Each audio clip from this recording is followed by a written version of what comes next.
Hi guys, and welcome back to World of Tanks, and it's a bit of a shorter video and we're going to be concentrating on tips for new players, although there might be something that the experienced players could learn from this video, you'll never know. And there is my wife kicking ass in the Blitzen at the end of the video because, well, the Blitzen's here and it's quite a fun little tank. So, you most likely know that you can pull the left trigger to zoom in and look down your gun barrel. But did you also know that if you click the right stick you can actually zoom in even further into what they call sniper mode and back again? And if you hold R1 or RB on the Xbox, you can basically move your camera without having to move your turret, and that's the same as your lock on button. Like I say, we're just going to be concentrating on tips mostly for new players, but you more experienced might learn it as well.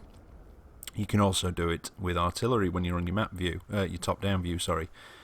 Hold the lock on button and you can move your view around without actually moving your aiming circle, so you can keep a track of people. And if you bring your map up and move your square where you want it, press either triangle or Y depending on your console, your view will jump straight to that point.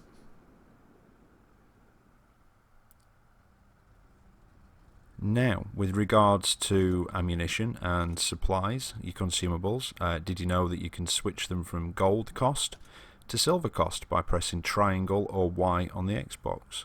And then you can pay for them with silver instead of gold, and then you just load up, press circle, and it'll stay as silver, so you won't be paying gold for your premium ammunition.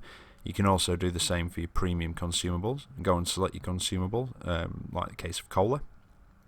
You press X, and then when it's here you then press triangle and it swaps it from gold to silver. I didn't find out about that for about 2 months of playing the game, so you guys that are new to the game, that'll come in quite handy for you.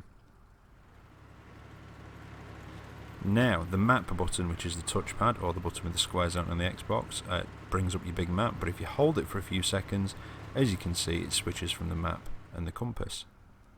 Now, if you go into your options, you can actually change that on here as well. Toggle minimap. If it's got the tick, it's the minimap. If it hasn't, it's the compass.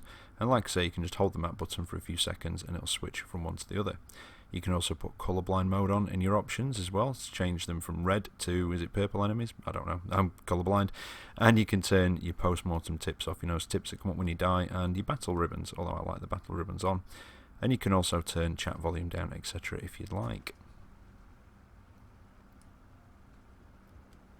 Now, for the favourites, if you push up to go into your filters, you will then press square or X if you're on Xbox, and it'll come down and you can then select your favourites with X or A, yeah, that's right, and then go back out, press circle, and they are then marked as your favourites, and you can then, you know, filter them how you wish. Now, something else you can also do with the crew. If you have a tech tree tank and a premium tank, you can go into the crew for your tech tree one and reassign them for free to a premium tank to train them or take advantage of an extra daily double, and then you can go back into the premium tank to the crew and you can put them back into the same tech tree tank again at no cost or penalty. That's why most of my premiums are empty, because I either use them for crew trainers or I share the crew with a tech tree tank, and that way, you know, instead of having a few crews that aren't very good, I've got, you know, less crews that are a lot better, although I didn't word that very well. I think I've forgotten to speak my native language. But yeah, hence the T3488 is empty. I use it as a crew trainer. If I want to ride around in it without training a crew, I'll stick the crew I've got in the Motherland or the A44 in it. But it is good. It's just got to be the same nation crew, apart from with the dual crew trainers, obviously.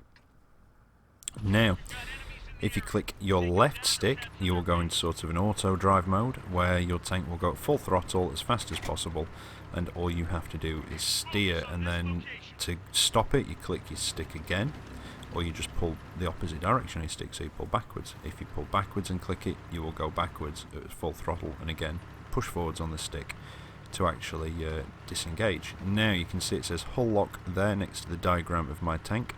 What that means is that when I turn the camera, the hull will not follow. If you turn it off, it will. So when I turn the camera, the hull follows. It will not do it when you're moving forwards at speed though, and then you put the hull lock back on, you can move the camera and look around without the actual hull moving or having to sort of re-aim, that sort of thing.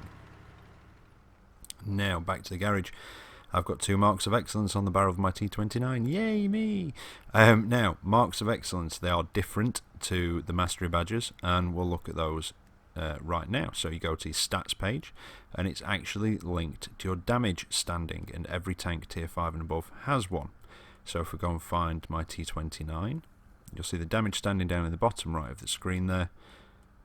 Where is it? 86.73%. Now you get 1 mark of excellence on your barrel at 65% damage standing, 1 at 85 and 1 at 95. Now you will not lose them. If I drop below 85%, I will still keep my 2 marks of excellence on my barrel. But that is against your average combined damage. Now, mastery badges, they are different. They're on a rolling restart over the last week, and they are for experience. So you get an ace tanker if you get more experience in a match than 99% of people that have driven that vehicle over the last week. And like I say, they are rolling restart, so some days it is easier to get them than others.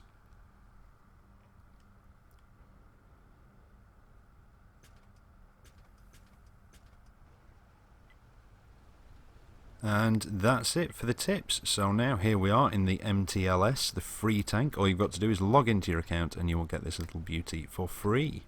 Now it's a tier 3 American light tank, although I'd say light tank in name only. It behaves and classed more as a medium, I would have said. It doesn't keep its camo bonus on the move and you know, that sort of stuff, so it is more of a medium. Not bad armour though. Well, the gun, it's got 2 barrels, so for each of the shots in your 5 clip autoloader it will fire 2 rounds, so 2 bullets. It's got a rate of fire of 37.08, 1.71 aim in time, which is quite good. Now the penetration is 45 with an average damage of 40 and 61 for your premium rounds. But don't forget, for each round in your clip that you fire, it fires 2 bullets, or 2 shells, whatever you want to call them. It's kind of a machine gun, so, you know, with bullets. Anyway, we'll call them shells, but it fires 2. So, you basically doing 10 damage, so you have a potential of a 400 damage clip at tier 3, which is, yeah, it's quite a fun little gun this. Now, armour wise, it's not too bad. The turret armour is 38 on the front, 25 on the sides and rear. It's got a 240 horsepower engine, not the best power to weight ratio, about just over 15, but it does have a top speed of 50 kilometers now, and it does do it, it just takes a little bit to get there. Hull traverse is 40 degrees and turret traverse is 44, and I think I've just caught the microphone with my phone, so sorry if you heard that. Now the actual hull armour is 38, 25 and 25, same as the turret, and it gets a 65% XP bonus and a 26% silver bonus. And this is my wife playing.